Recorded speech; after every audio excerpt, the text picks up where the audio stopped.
Muito boa noite.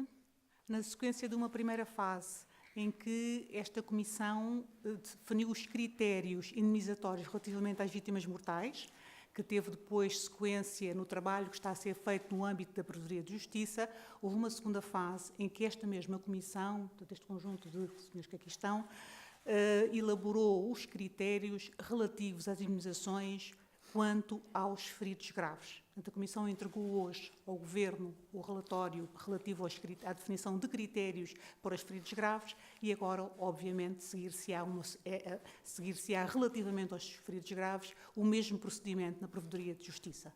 Eu vou agora dar a palavra, seguramente aqui ao Sr. Conselheiro, para dizer alguma coisa, provavelmente, sobre os critérios. Muito boa tarde, senhoras e senhores jornalistas, falando então em nome de todo o Conselho. Nesta segunda fase dos nossos trabalhos, o Conselho teve a mesma composição, mas teve agregado a si, no decorrer desses trabalhos, o Sr. Presidente do Instituto Nacional de Medicina Legal e Ciências Forenses, aqui presente, o professor Dr. Francisco Corte Real, que efetivamente deu um contributo muito importante para o resultado final e para o texto, dada a natureza das questões a tratar, questões, portanto, que tinham uma forte base médico-legal. Estes nossos trabalhos foram, de certa forma, mais complexos do que os da primeira fase, porque as situações são muito heterogéneas. No caso de morte, pronto, o evento lesivo era único e, portanto, podemos, a partir daí, havia esse único dado referencial. Neste caso, no caso dos feridos graves, assim não era. E, justamente, um primeiro momento, digamos assim, um primeiro momento da nossa reflexão incidiu sobre a definição de feridos graves. Portanto, porque esse conceito é um conceito delimitativo do âmbito subjetivo de incidência deste processo extrajudicial de indemnização. E realmente chegamos à conclusão de que a ordem jurídica, o sistema jurídico, não tinha disponível nenhum critério que fosse transponível, qual tal, sem qualquer alteração para este âmbito, que tem, enfim, uma finalidade muito específica. Há no Código Penal, por exemplo, há no Código de Estrada e em vários diplomas abusos referências ao conceito de feridos graves, mas nenhum nos servia e, portanto, nós próprios tivemos que elaborar inovadoramente um conceito próprio, adequado e ajustado à finalidade tida em vista em face das funções deste Conselho.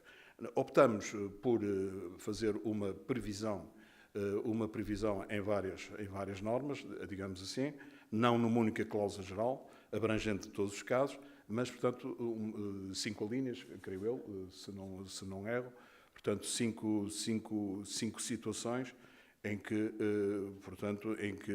alguém afetado pelo incêndio colocado nessa situação pode, efetivamente, ser considerado um ferido, alguém que sofreu ferimentos graves. Este conceito que a resolução utiliza, ferimentos graves, conota, de certa forma, ferimentos físicos, não é?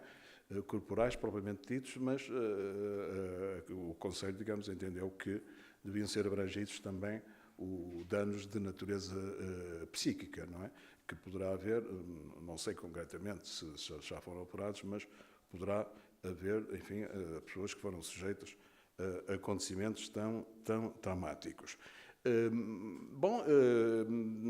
Estão previstos situações, enfim, eu não tenho aqui o texto, estão previstas, portanto, creio, houve a preocupação de ser, por um lado, o mais abrangente possível, mas também fornecer um critério bem definido e rigoroso, de forma a facilitar depois o trabalho subsequente da Provedoria, que é um trabalho, portanto, de aplicação destes critérios. Depois, também foi objeto, enfim, da nossa reflexão demorada também nesse campo, o tipo de danos a considerar. Estabelecemos, portanto, autonomizamos no que diz respeito ao dano não patrimonial. Portanto, há aí uma divisão uma divisão básica a fazer entre os danos patrimoniais e não patrimoniais. Enfim, que também aí quisemos ser bastante exaustivos na previsão e, portanto, autonomizamos 6 categorias de danos, três delas referentes a situações portanto, a situações permanentes, outras não permanentes, enfim, mas abrindo sempre a hipótese portanto, de numa apreciação global do conjunto do quadro danoso apresentado pela vítima, não é verdade? O aplicador, quem depois tem que fixar a indemnização, enfim, julgando em equidade, poder não ficar rigidamente preso ao resultante matemático da soma daquelas parcelas, porque a cada categoria de dano corresponde um determinado quantitativo indemnizatório, mas depois, no apuramento final, portanto, a Provedoria fica com as mãos livres, se entender que o caso justifica, a situação, digamos, o circunstancialismo subjetivo do caso justifica, fica com as mãos livres para, efetivamente, majorar um pouco, enfim, atribuir um valor superior àquela soma matemática da indemnização. No que diz respeito aos danos patrimoniais, não há muito a dizer, seguimos o critério que é o critério da jurisprudência do Supremo Tribunal de Justiça, que é o de, enfim, atribuir um capital que produza um rendimento que vai dar ao vítima, ao lesado, as prestações que ele perdeu ou que vai deixar de obter por força de lesão, não é? Também aí, basicamente, os prejuízos a considerar, para além dos chamados os prejuízos já verificados, não é? As despesas, os salários perdidos, as despesas que a vítima fez, há fundamentalmente a ter em conta, enfim, os prejuízos futuros, não é? Os danos patrimoniais futuros, que é aquilo que tecnicamente se chama os lucros cessantes, mas que, portanto, são calculados de acordo com, mais uma vez, uma fórmula constante de uma tabela aplicável por força de uma portaria de 2009, 679, 2009, aplicável aos acidentes de viação e que nós aproveitamos com correções várias, todas elas em benefício, digamos, do lesado, não é? E pronto, era basicamente isso. Quanto a valores, os senhores que estão sempre muito interessados, em relação aos danos não patrimoniais, onde foi possível, servimos-nos precisamente das tabelas já existentes, para outro efeito, é certo, dos acidentes de viação, mas aproveitamos aqui como base indicativa dos valores que fixamos. E, portanto, essas tabelas existem no que diz respeito ao chamado dano biológico, que é a afetação em si da integridade pessoal do lesado, portanto, que é o dano primário, é aquilo que justamente está na raiz e de toda a lesão não patrimonial.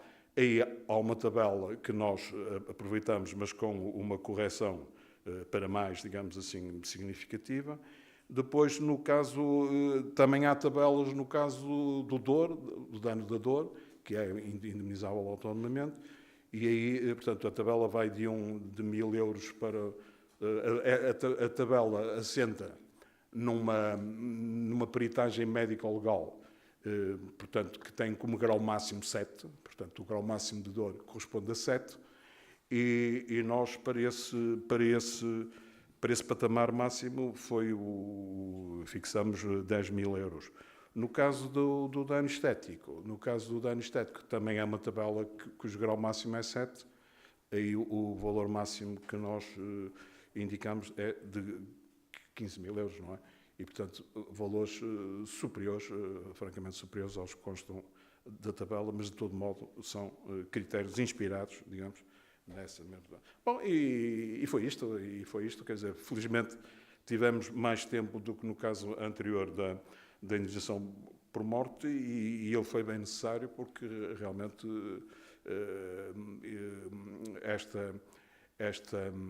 esta indemnização por esta via, que aqui de certa forma é inédita, no caso do dano por morte já existiam alguns casos avulsos e existia aquela catástrofe coletiva também de Entre os Rios. Este alargamento aos feridos graves, tanto quanto nos apercebemos, é que é verdadeiramente inédita e, portanto, exige critérios próprios, exige uma reflexão própria, que creio que foi feita a contento, e já agora é ocasião para dizer, já que nesta altura em que os trabalhos finam, que houve uma excelente articulação entre todos, não é? Acho que posso dizer isso, e que, portanto, foi uma prestação inteiramente gratuita, mas sentimos-nos bem recompensados se, com este trabalho, tivermos contribuído para minorar, de algum modo, as consequências trágicas destes incêndios.